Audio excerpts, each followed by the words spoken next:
Hey guys, welcome back to Mitsumo's Garage. Kind of an upsetting video today, but it's gonna have to happen. So I'm gonna show you what I missed. I'm gonna show you what the machine shop missed. Didn't even realize what I was, I don't know, just missed it. So basically, long story short, we put the head on the engine. We got everything assembled. It's pretty much just waiting for a new battery. I was putting coolant in the car, about to put oil in it. That's how close we were. And coolant started coming out of the exhaust pipe. And that's strange. Why would a coolant be coming out of the O2 pipe? So I pulled the exhaust, and lo and behold, the number one has a massive hole in it. So let's take a look at this hole real quick. All right, guys, well, got the old flashlight. Oh, I could see that being a bit of an issue, don't you think? So a little backdrop on this particular valve. You can also see it impacted just there. Sorry, right there. And there's also a dent down there. So this valve was the worst off out of all of them.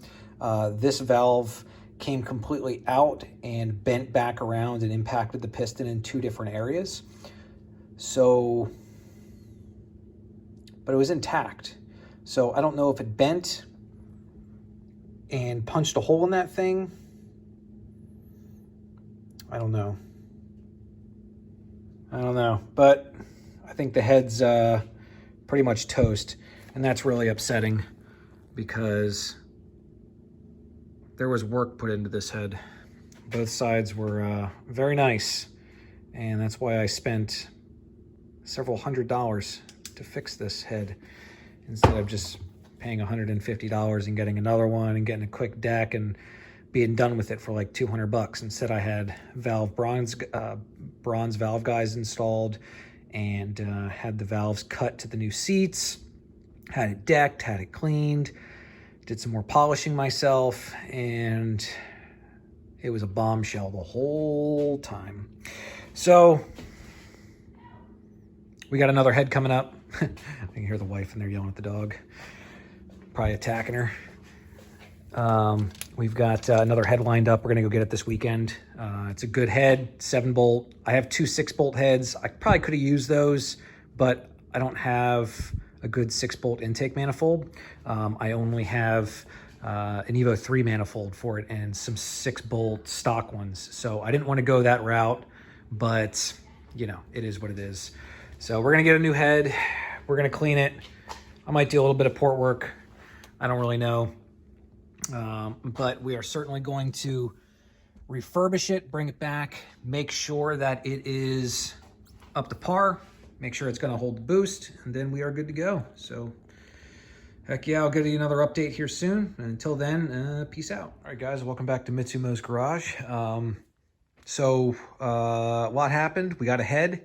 It was filthy, so we went and got it hot tanked. I don't have any footage of it getting hot tanked, just in case you guys missed some of the other episodes, or if you're just tuning in. This head was the head that was on this engine. I dropped a rocker leaving my driveway, and it bent every single exhaust valve and some of the intake valves.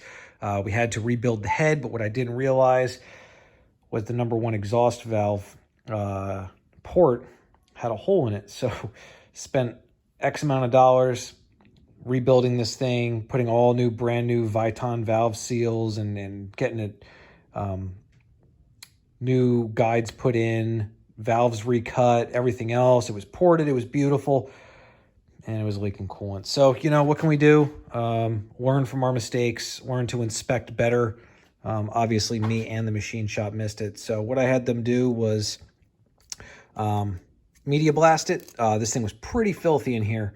So they sanded it, media blasted it. What I'm going to be doing is going through, I'm going to be making sure there's no casting marks, any aluminum that's getting ready to drop off. It's pretty notorious for some of these oil holes to have big shards of aluminum completely put off to the side. Now this one, I was told, has the oil relief head stud drilled out to the larger diameter to fit, because I guess this was a 6-bolt swapped 7-bolt head at one point. So we don't really need to double check that. We'll take his word on it until we actually put this guy in a 7-bolt. But for right now, we're just going to be deburring everything, cleaning it up. And then we got all these little, shout out to Jafro for bringing this up to my attention. So when you get your head resurfaced and they take the valve stem seals off, all these tiny little, these little pieces down here. And this is the remnants of the old valve seal. I've got one right here. Here's what it looks like. So every single one of those, this was media blasted and hot tanked twice, and those are all still on there. So guys, make sure that you're always removing those things. That's kind of one of the reasons why. Now I do want to do a little bit of porting. I do want to do a bit of smoothing in the runners, take some of the rough casting out of the sides. You know, just see all that rough casting in there. So we're gonna get rid of some of that. We're gonna smooth it out. We're not going to go crazy. I'm not going to invest all my time. We got crow. Yeah, we're not allowed to say that thing. Anyways, we got that that thing going around right now, that bug. So everyone's staying at home, working from home.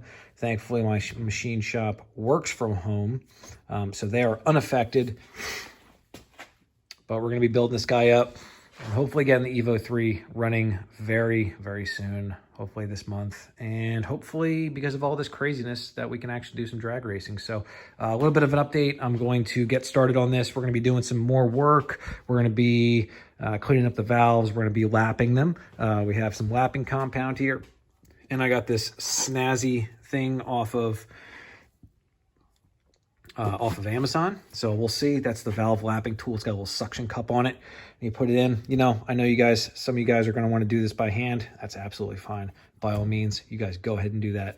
I got metal on metal contact. This guy is buffered and whatever else. I'm going to get a nice straight angle at it. If I think I'm fucking it up, or if I think I'm messing it up, yes, I'll get the handheld piece. And I'll be checking to make sure it's all even and all that stuff. But that's the way we're going to do it. So, and then we might clean them up a little bit. Everything turned out really nice. Still plenty of meat on this head. I'm actually going to measure it here shortly and see just how much life is left on it, because I think there's a good amount. And we obviously want to, because we are going to be decking this, since we have so much life, why not get a brand new deck on here for however much money it is? I think it's $50. But we're also going to be taking this into a little bit of an egg shape. We'll be taking it down in the middle. That'll allow a little bit more airflow in here. So, all right, guys, that's about it. I'm going to be wrapping it up. And, yeah, stay tuned for the next one. So I might do a thing. Obviously, we have the die grinder out. We have the valve lapping compound. But we also got some sanding cartridges.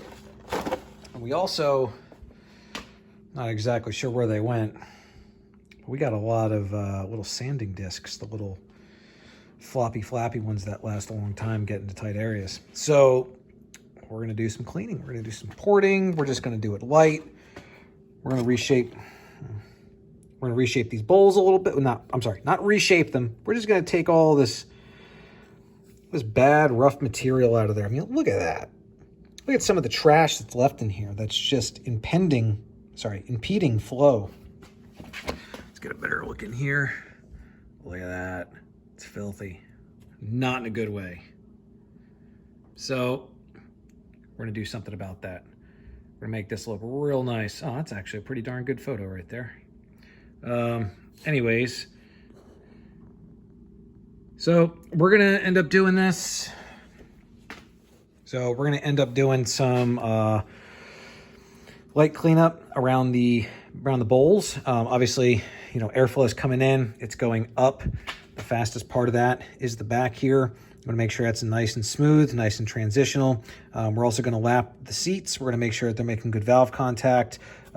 We've got some gear dye that we're going to put on there so we can check and make sure that it's even all the way around. And as long as that happens, man, we're gonna clean this guy up. We're gonna send it back to the machine shop. We're going to get it decked just for good measure. I'm gonna measure it and see if it's out of whack. Just make sure it didn't die. Make sure it didn't die overheating. But genuinely, it cleaned up really nicely. So now we're going to put some finishing touches on it. Just do a very mild stage 3/4 port job. And if I really get bored, because we're in that quarantine thing right now, you know, the 6-bolt and this guy, that head has mirror polished because I was bored and I had plenty of time, so I mirror polished it just like Jafro did. Brought it down with a black rouge and all that stuff, so maybe. But shout out to Insomniac letting me take their signs. Sorry guys, I can't pass up good paraphernalia, memorabilia, Beyond Wonderland and Nocturnal Wonderland. Anyways, this car is running good. As soon as this one gets running, we're going to be doing some wiring to this guy. We're going to clean it up. We're going to replace some minor trim that's hanging down, like this guy. Shout out to my buddy Tony, who's also a CSM enthusiast. I cracked these guys jump starting the car one day, pushing it, and I cracked all the tabs. So he's got a new one for me. It's in that beautiful porno red, but don't worry guys, we're going to be painting it. Do some general cleanup, changing the oil. We're going to lift the front end up a little bit because, I don't know, it's a little low. I would like to put the exhaust out the back. I just don't like it scraping, to be honest with you. I could really care less. I think it sounds incredible, and I absolutely love it, especially at full throttle, just screaming. But, you know, send it out the back. Probably end up sounding better. Anyways, guys, we're going to get going with this. I'm going to come back. I'm not going to film myself because you guys don't want to see me fumbling around doing stupid stuff. So we'll come back and we'll check progress as we go. Well, you know, when I looked at the wear indicators when I first got this head, they looked pretty darn good. I went, man, that almost looks virgin. Well, you can see 5.2. Eventually get it to go to 0. 070.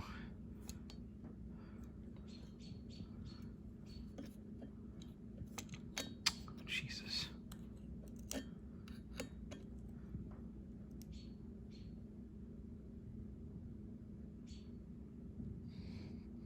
So we got a virgin deck, guys. Very nice.